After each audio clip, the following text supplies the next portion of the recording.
tax policy proposal of faith perspective. And I'm not going to start out with a faith perspective, but we'll get to that. So I just wanted to give you a context, because I think it's very important to put the tax proposal in the context of what's been going on in our economy. And the first thing is our long-term increases in economic inequality. They're very significant.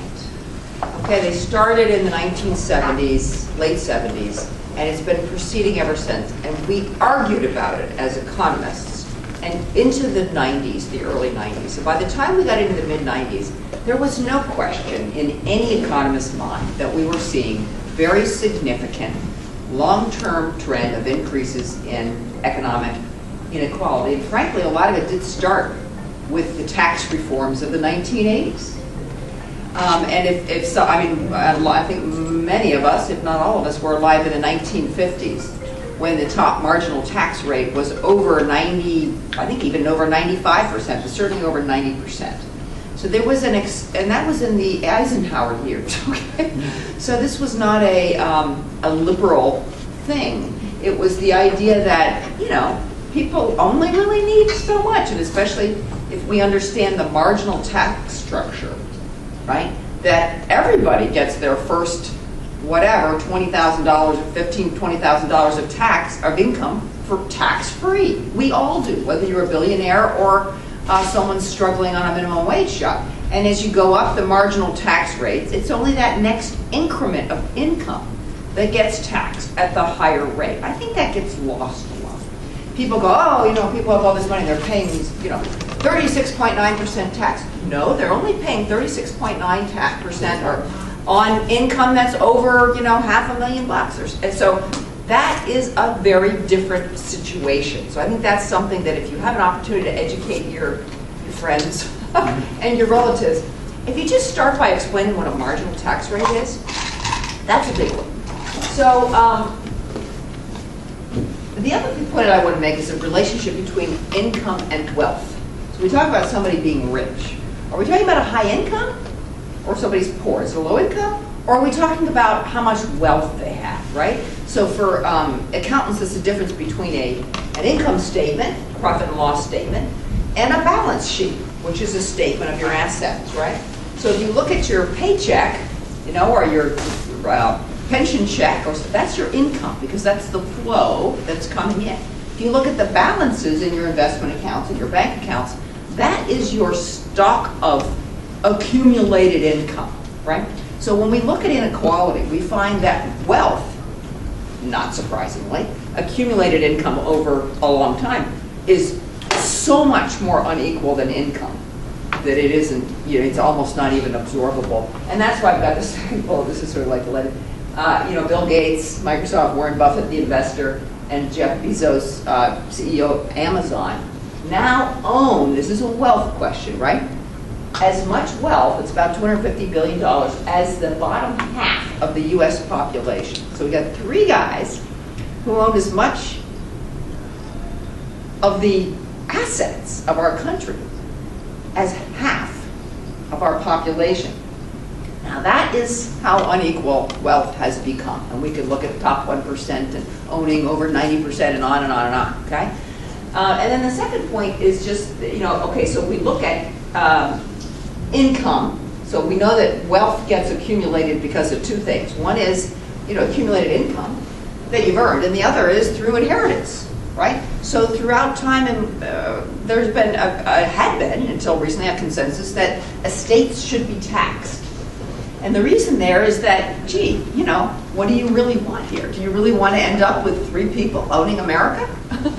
So nobody likes to say, oh, my descendants are going to have to pay. Nobody likes that, you know, ever, to take money away from you. But when you stand back and you look at the whole context, you say, you know, is that really what we want, right? And again, maybe we should be taking the inheritance tax issues that we have now and raising the threshold. Maybe 11 million for a couple to leave their children isn't enough. Maybe it needs to be 20 million or 50 million or 100 million, but you know, I don't even care. Because what I really care about is that when you're talking about multiple billions, or you're not going to talk about zero tax, you watch and see the role of those people in the next generation, okay? So this is because, and the reason that we started out with this, it went back to our history as an independent nation declaring our independence from England.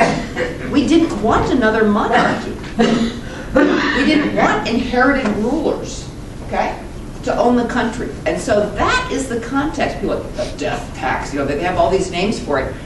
You know, and so again, wealth comes from inherited wealth as well as accumulated income. So it's and if you look at accumulated income, these are the share, this is after-tax income from the early 60s to very recently. The bottom 50% share of the after-tax income is slowly falling, okay? And the share of the top 1% is very significantly rising. And again, that's not wealth, that's just kind of like this year's income. You do that enough times, and you're going to have a very significant impact on wealth. So I just wanted to sort of back off a little bit and say, well, what is the context on this?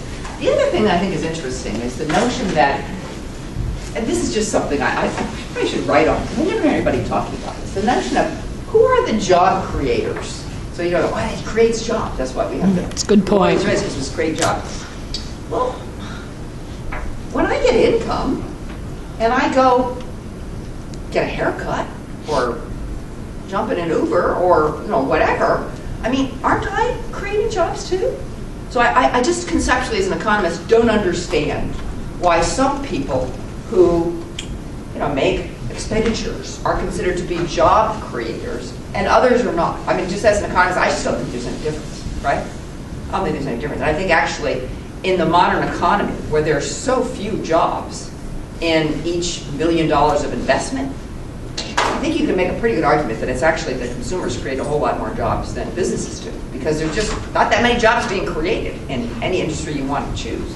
To say nothing of what's the quality of those jobs, okay?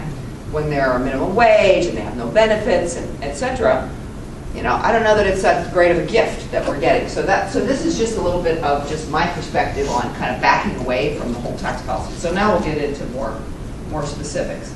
So some key aspects of it, and to do this presentation, I did some homework. I read up on some stuff. This is not my area of expertise. I do a lot with inequality, but tax policy is not really my expertise.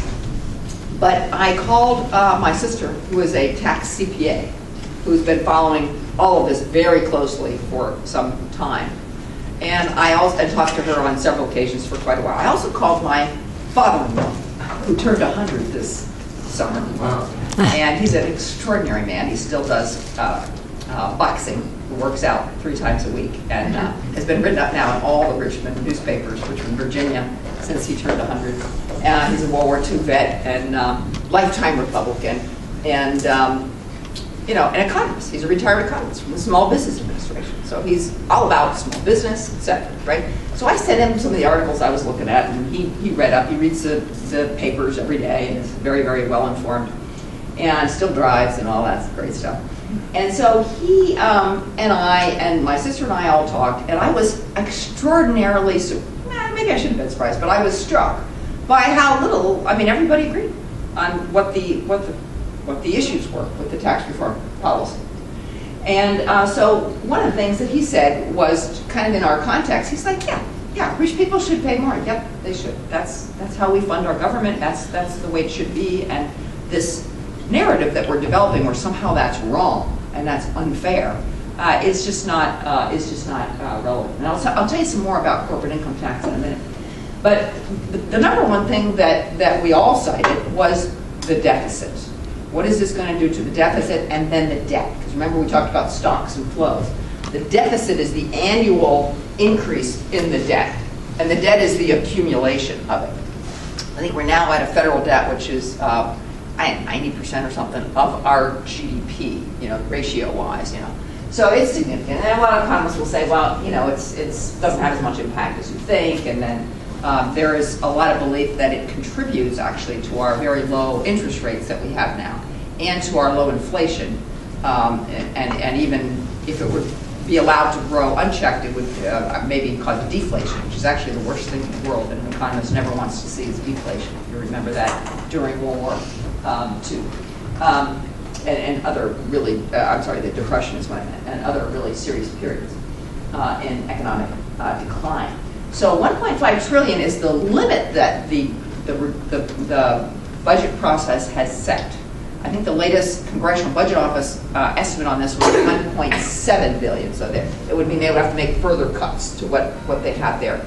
And not only that, but it changes. They've got a lot of things kind of front-loaded, and then after a few years, it's actually going to get a lot worse.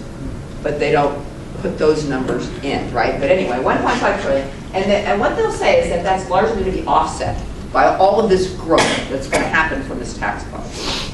So what I'd say about that is, again, economists have looked at this issue on many occasions of, do these big tax cuts give this big boost to economic growth? And the answer is no, they don't, okay? You might get a little bit of a bump if you're lucky, not necessarily, it depends on the context. But you definitely are not going to get the kind of boost that they're counting on. So, in fact, so my economist father-in-law said, you know, maybe the most wild optimism would be 1%, which means that, again, that is a very large, you may know, the Iraq War was $1 trillion, so this is a very big number, even though we're getting used to big numbers. This is really going to impact the economy very seriously to increase the deficit and the debt in this manner. Some other big picture things about the proposal is that it clearly shifts the tax burden.